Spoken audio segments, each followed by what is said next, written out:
জয় ঠাকুর শ্রী রামকৃষ্ণ, জয় ঠাকুর শ্রী রামকৃষ্ণ, জয় ঠাকুর শ্রী রামকৃষ্ণ। আজ একটা তোমাদের একটা সুন্দর কথা বলি। প্রত্যেক ঘরেতে বাড়িতে মানে ঘরে বাড়িতে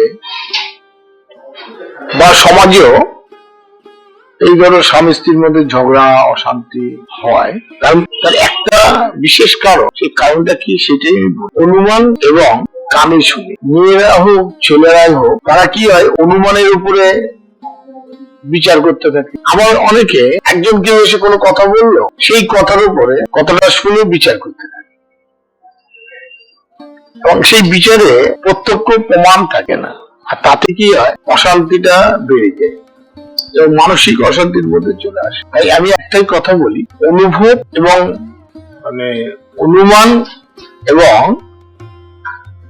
কানে শুনে কেউ কথা বললো, সেই কথা শুনে কখনো বিচার করতে নেই।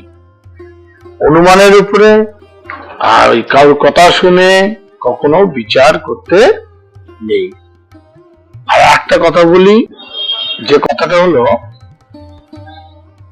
যত বিষ আছে না,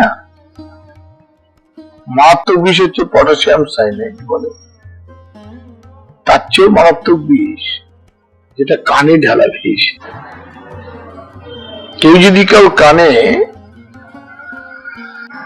সেই কথার বিষ ঢেলে দেয় আর সে যদি সেটাকে হজম করে নেয়, তাহলে অন্য বিষ খেলে তো সে মারা যাবে, কিন্তু এইটা একদম জীবন্ত মৃত হয়ে থাকবে, সর্বদাই মানসিক অশান্তি এবং যন্ত্রণার মধ্যে ছটফট করবে।